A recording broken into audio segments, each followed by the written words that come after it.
Vejam, aqui é um pensamento do próprio autor do livro, né, do Carmine de Santa. Ele diz o seguinte: a Berahá é a expressão de uma inteligência transparente, capaz de ver toda a realidade sob uma nova luz.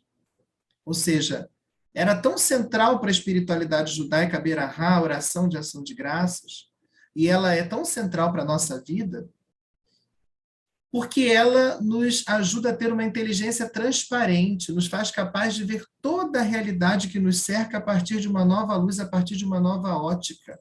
Quando eu bendigo a Deus pelo alimento, por exemplo, eu estou reconhecendo que aquilo é dom de Deus e que Deus se preocupa comigo, que Ele é o doador desses dons. Quando eu bendigo a Deus pela saúde, eu estou reconhecendo que a saúde é um milagre e Deus é aquele quem me dá a saúde. Quando eu bendigo a Deus pela doença, eu reconheço que na doença eu não sou um abandonado, mas mesmo que não tenha ninguém junto de mim, Deus está comigo, é o meu auxílio.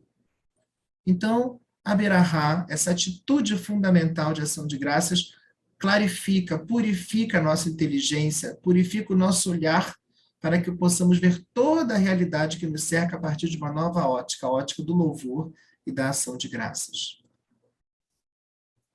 Para o israelita, vários eram os motivos pelos quais se devia dar graças, né? Além desses enumerados, existem alguns motivos particulares pelos quais se devia dar graças, fazer berahá, bem dizer a Deus. Um motivo particular para a berahá era a Torá.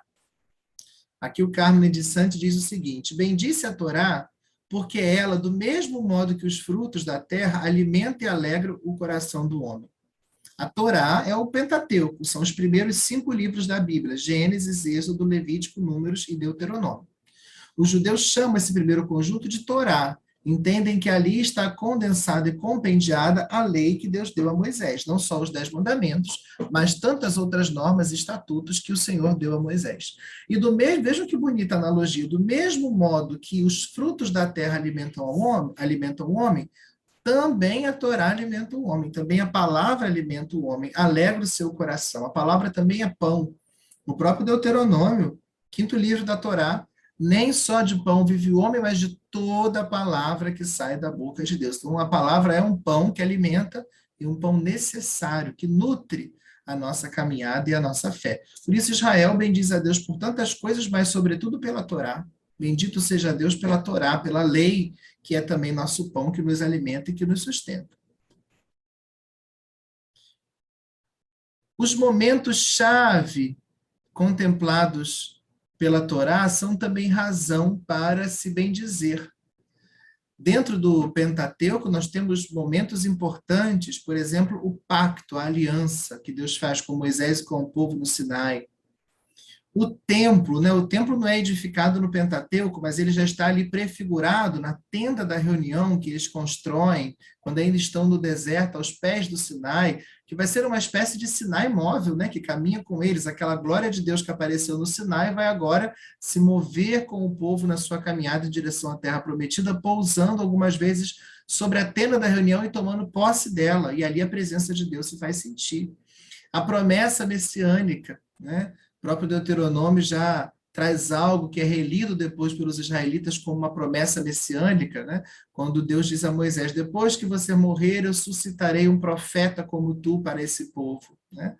Tanto é quando Jesus pergunta: o que dizem de mim as pessoas no Evangelho, né? Ele vai perguntar a seus discípulos: o que dizem de mim o povo? E os discípulos vão dizer: para alguns você é João Batista ou algum dos profetas que ressuscitou dos mortos, porque havia essa expectativa de um profeta como Moisés. Esses são momentos centrais da Torá e, particularmente por esses momentos, Israel bendiz a Deus, né? O judeu é chamado a bendizer o Senhor diante das situações dolorosas ou trágicas, não porque tenha esperança, não porque tenha prazer no sofrimento, mas porque tem a esperança inabalável, da esperança messiânica, né? A esperança inabalável que a fé no Messias lhe traz, né? Mas ainda nós, que sabemos que o Messias já veio em Cristo, diante das dificuldades da vida, do sofrimento, de uma experiência dolorosa, nós bendizemos a Deus não porque gostamos do sofrimento ou porque a dor é fácil de suportar, não, mas bendizemos a Deus porque reconhecemos que em Jesus Cristo tudo isso foi transfigurado. A oração de louvor, a Berahá, também nos ajuda a reconhecer o milagre. Por isso ela se relaciona com o milagre. Vejam que a nossa noção de milagre, muitas vezes, bastante reducionista. Nós achamos que o milagre está só no extraordinário. Alguém que é cego e passa a ver, que é surdo e passa a ouvir, que não andava e passa a andar.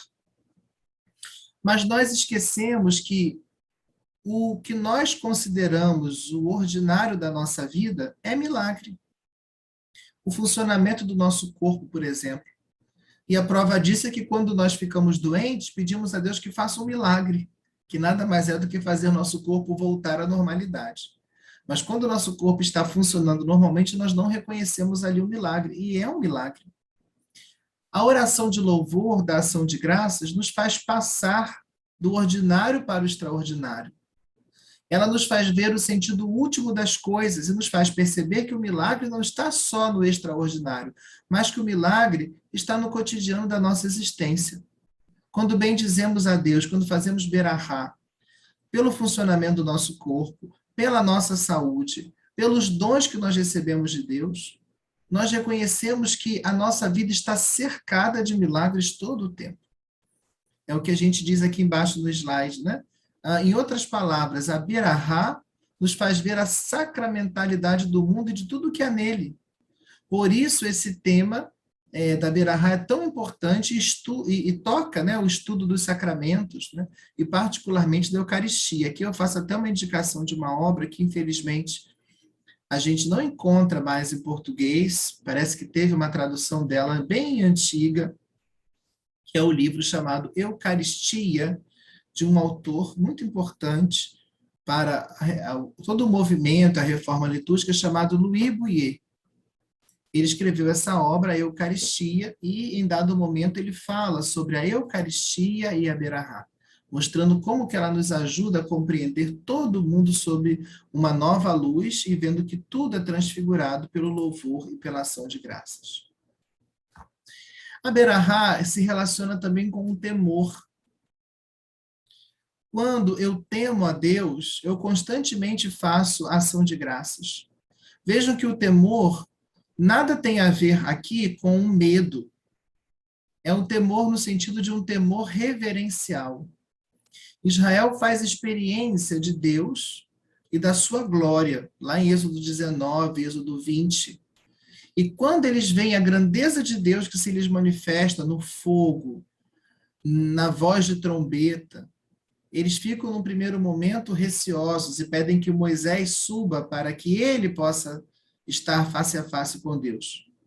Mas depois eles compreendem que aquele Deus onipotente, que se manifesta com tanta força no Sinai, é também o Deus amoroso, que os guiou pelo deserto, que lhes deu pão, que lhes deu água, que lhes deu carne, que os introduziu na terra.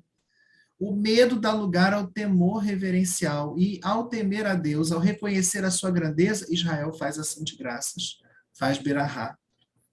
Em relação a Deus, a berahá, o temor é fruto da experiência da sua glória. Em relação ao próximo, é a intuição da dignidade das criaturas. Então, o homem tem uma postura reverencial diante de todo o criado, porque vê a dignidade de tudo aquilo que Deus criou com a sua bondade. E bem diz, faz ação de graças. Ação de graças a Deus e ação de graças a Deus por toda a obra da sua criação. A berahá também se relaciona com a nossa capacidade de enxergarmos as coisas como dom. Geralmente nós vivemos na lógica da posse, do domínio das coisas. Vivemos num mundo muito consumista, onde as pessoas vivem nessa lógica mesmo da posse. Quando elas pensam que possuem, muitas vezes elas é que são possuídas e controladas pelos seus bens.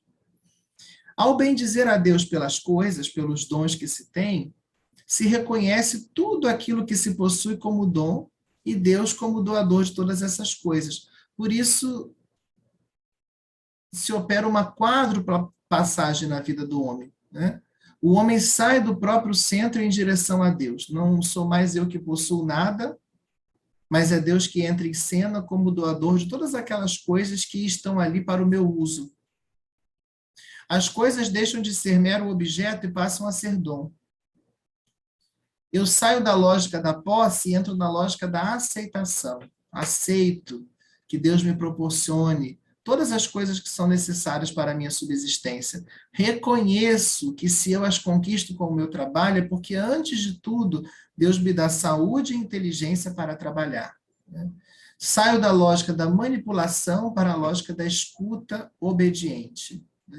Eu não sou simplesmente o dono que manipula as coisas ao bel prazer, mas sou aquele que recebe tudo de Deus como dom e procura usar conscientemente aquilo que recebeu de Deus como dom. Vejam que até a nossa capacidade de ajudarmos o outro, de exercermos uma caridade concreta, nasce dessa experiência da Berahá. Porque se eu tenho alimento, eu reconheço que ele é dom de Deus, por mais que tenha sido eu que trabalhei, mas foi Deus que me deu força e inteligência para trabalhar, e eu bendigo a Deus por esse alimento, eu reconheço que o que me sobra não é mais meu, mas eu posso dividir com aquele que nada tem.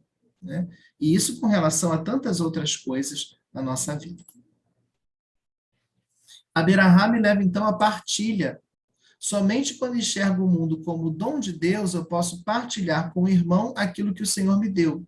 Não considerando isso um favor, mas um fato natural. Partilho, porque eu reconheço que, em última análise, aquilo não é simplesmente meu, mas é dom de Deus. E aquilo que me sobra, ou até mesmo aquilo que não me sobra, mas que eu percebo que eu posso abrir mão, eu posso partilhar com o meu próximo, não como quem faz um favor, mas como quem distribui os dons que recebeu de Deus. A Berahá produz, então, no homem uma alegria. Porque o homem, a mulher que vive em ação de graças, em louvor, que constantemente faz Berahá por tudo, vive permeado pela alegria, não se deixa abater pelas dificuldades, sabe que os problemas não têm a última palavra, que é o Senhor que está no controle de tudo, então vive uma alegria. Não uma alegria simplesmente exteriorizada em risos, mas aquela alegria profunda de quem sabe que Deus está no controle da sua vida e da sua existência.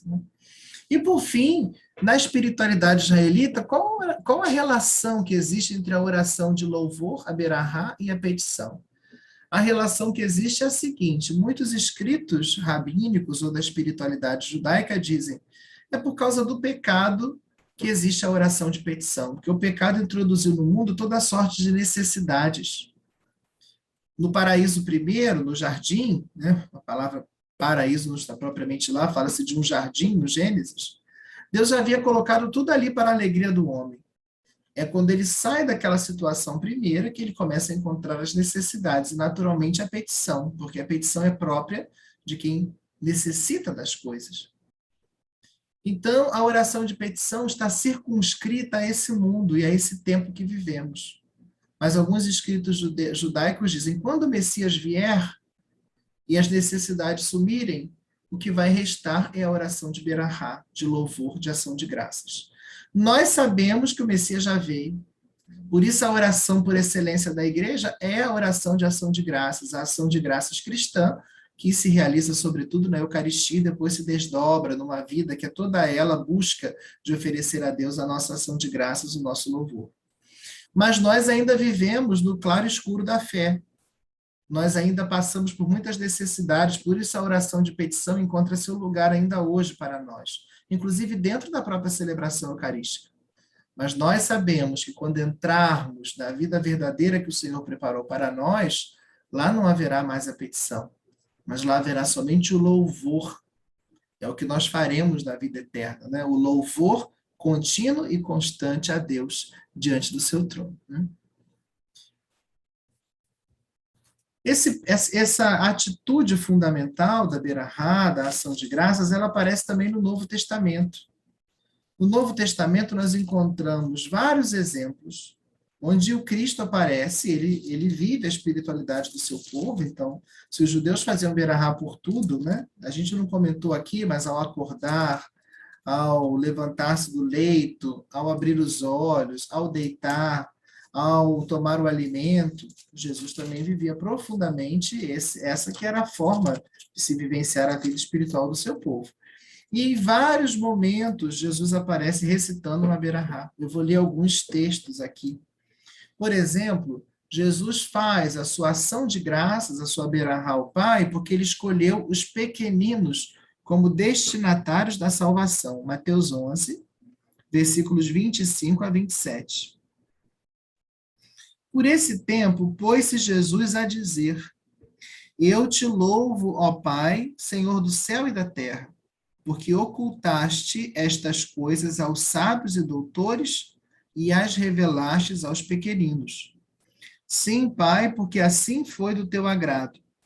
Tudo me foi entregue por meu Pai, e ninguém conhece o Filho, senão o Pai, e ninguém conhece o Pai, senão o Filho, e aquele a quem o Filho quiser revelar.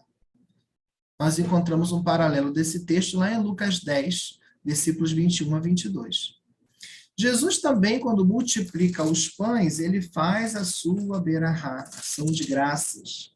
Isso aparece nos relatos da multiplicação dos pães, eu vou ler aqui Marcos 6, 41, mas aparece também lá em João 6, 11. Marcos 6, 41 diz o seguinte: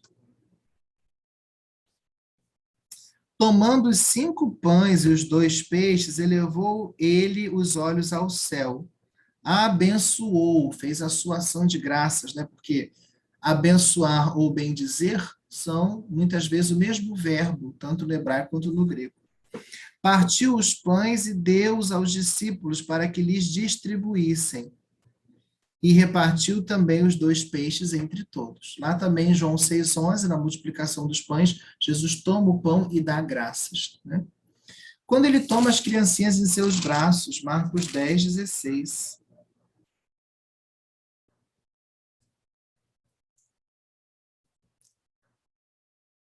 Trazem as crianças para que Jesus possa tocá-las, né? Os discípulos repreendem as pessoas, mas Jesus vai dizer, não as impeçais, porque delas é o reino dos céus. E lá no versículo 16, a bênção, a berahá que Jesus realiza. Então, abraçando-as, abençoou-as, impondo as mãos sobre elas. Né? Então, em vários momentos, Jesus aparece desse gesto de bendizer, de abençoar, de fazer a berahá. Quando ele ressuscita Lázaro, lá em João 11, versículos 41 e 44. Retiraram então a pedra. Jesus ergueu os olhos para o alto e disse: Pai, dou-te graças, faço a minha berahá, porque me ouviste. Eu sabia que sempre me ouves, mas digo isso por causa da multidão que me rodeia, para que creiam que me enviaste. E particularmente é importante para nós o momento da instituição da Eucaristia, porque quando institui a Eucaristia, Jesus faz isso recitando na instituição da Eucaristia uma berahá, né?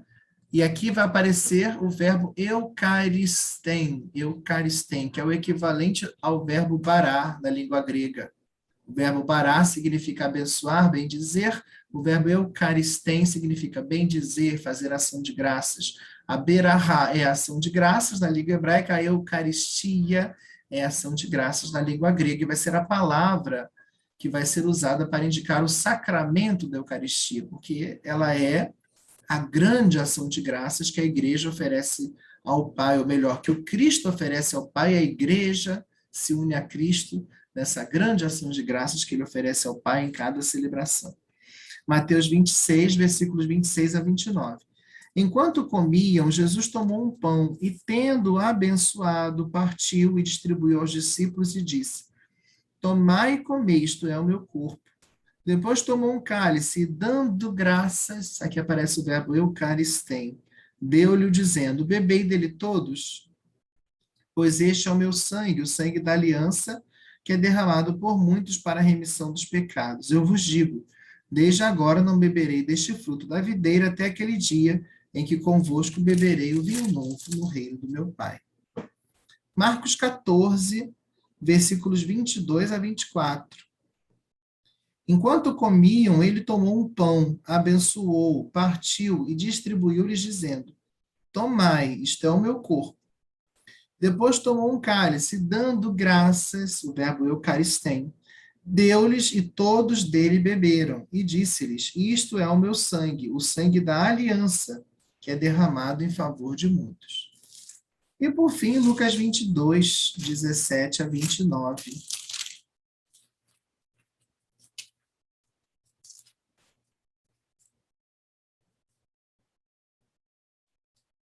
17 a 19, perdão. Lucas 22, 17 a 19. Então, tomando um cálice, deu graças e disse: Tomai isto e reparti entre vós. Pois eu vos digo que doravante não beberei do fruto da videira até que venha o reino de Deus.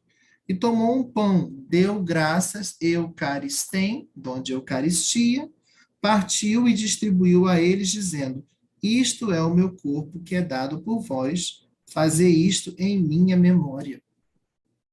E um texto que é um texto de Paulo, 1 Coríntios 11, versículos 23 e 26. Considera-se que as cartas de Paulo são escritas antes da composição dos evangelhos, então nós teríamos aqui o texto escrito mais antigo sobre a instituição da Eucaristia, onde Paulo repete aquilo que nós ouvimos nesses relatos dos sinóticos a respeito da instituição da Eucaristia. Paulo diz assim: com efeito, eu mesmo recebi do Senhor o que vos transmiti. Na noite em que foi entregue, o Senhor Jesus tomou o pão e, depois de dar graças, partiu e disse: Isto é o meu corpo, que é para vós. Fazei isto em memória de mim. Do mesmo modo, após a ceia, Jesus tomou o cálice, dizendo: Este cálice é a nova aliança em meu sangue. Todas as vezes que dele beberdes, fazei em memória de mim. Todas as vezes, pois, que comeis desse pão e bebeis desse cálice, anunciais a morte do Senhor até que ele venha. Então vejam como aqui Paulo transmite aos coríntios aquilo que recebeu. Jesus tomou o pão e, depois de dar graças, de fazer a sua berahá sobre o pão, a sua ação de graças, partiu e disse: Isto é o meu corpo, que é para vós, fazei isto em memória de mim. Depois tomou também o cálice e fez o mesmo. Este cálice é a nova aliança. Lá no Sinai, a primeira aliança, né? Aqui é a nova aliança. Este cálice é a nova aliança em meu sangue. Todas as vezes que dele beberdes, fazei em memória de mim. Então, como que no Novo Testamento Jesus aparece também vivendo intensamente essa espiritualidade da berahá, do louvor e da ação de graças, institui a Eucaristia no contexto de uma ceia pascal, onde a berahá, a ação de graças sobre o pão e o vinho estavam presentes, e como o próprio Paulo, no seu relato, quando ele fala para os coríntios, escrevendo aquilo que ele recebeu, também nos testemunha que Jesus institui o sacramento da Eucaristia no contexto de uma ceia pascal, onde a berahá tem seu lugar central, a ação de graças tem seu lugar central. Ele dá graça sobre o pão e dá graça sobre o cálice, né? Mostrando como que a berahá é fundante para a experiência de fé do povo de Israel, como ela está muito presente na vida de Jesus. É nesse contexto de uma ceia pascal, onde a berahá, a ação de graças, tem o seu lugar de destaque, que a Eucaristia é instituída.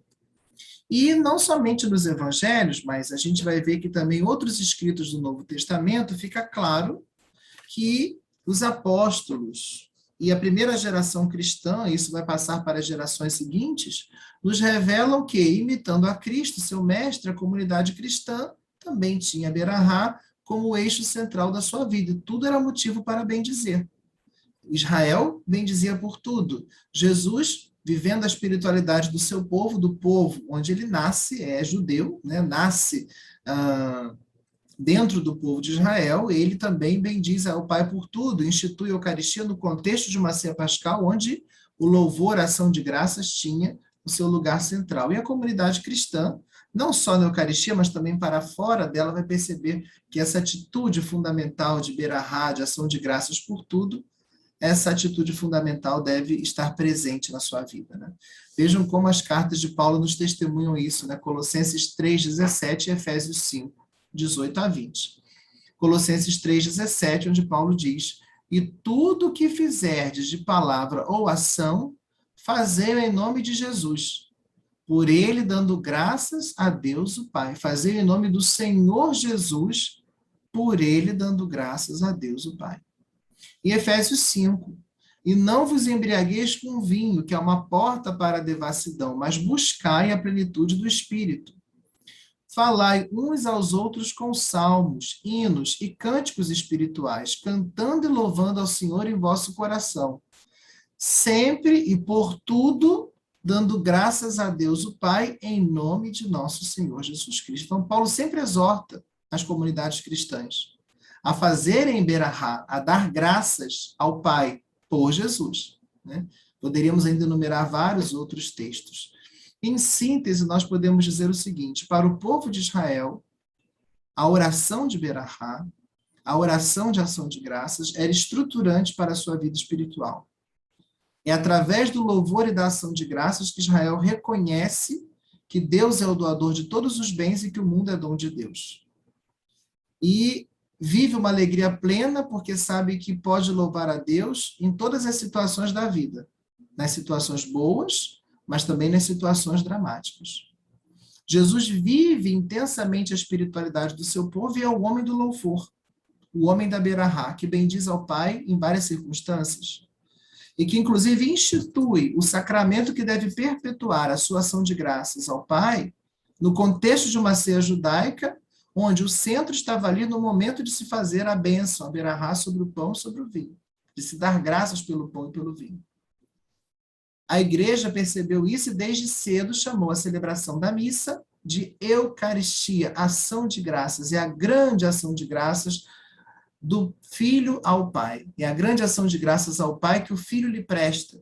E é a grande ação de graças que a igreja presta ao Pai por Cristo no Espírito Santo. E se nós participamos da Eucaristia para nos tornarmos homens e mulheres eucarísticos, e se a Eucaristia é a grande ação de graças de Deus, melhor, é a grande ação de graças do Cristo ao Pai, nós que participamos da Eucaristia devemos nos tornar homens e mulheres eucarísticos. O que isso significa? Significa que devemos ser homens e mulheres da berahá, da ação de graças, né? Veja, se nós participamos da Eucaristia para nos tornarmos também nós uma Eucaristia, e se a Eucaristia é a grande glorificação do Pai por Cristo no Espírito, é o grande louvor que o Filho tributa ao Pai, e nós nos unimos a esse louvor, é o grande louvor, então, da Igreja ao Pai pelo Filho no Espírito, nós que participamos da Eucaristia devemos também ser homens e mulheres do louvor e da ação de graças.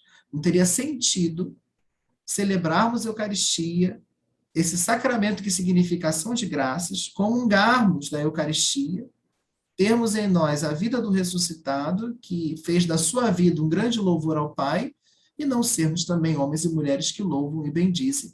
Devemos ser fiéis que louvam e bendizem ao Pai pelo Filho no Espírito em todas as circunstâncias. Paulo vai fazer essa exortação aos cristãos nas suas cartas. Aqui lemos 2 textos, poderíamos ler outros, e nós devemos seguir aquilo que o apóstolo nos diz, fazendo da nossa vida uma Eucaristia, ou seja, louvando sempre ao Pai pelo Filho no Espírito Santo. Aí o sacramento da Eucaristia vai transbordar na nossa vida e nós vamos encontrar a grande alegria de reconhecer que em tudo Deus está presente e por isso por tudo podemos louvá-lo e o louvor transfigura todas as situações da nossa vida.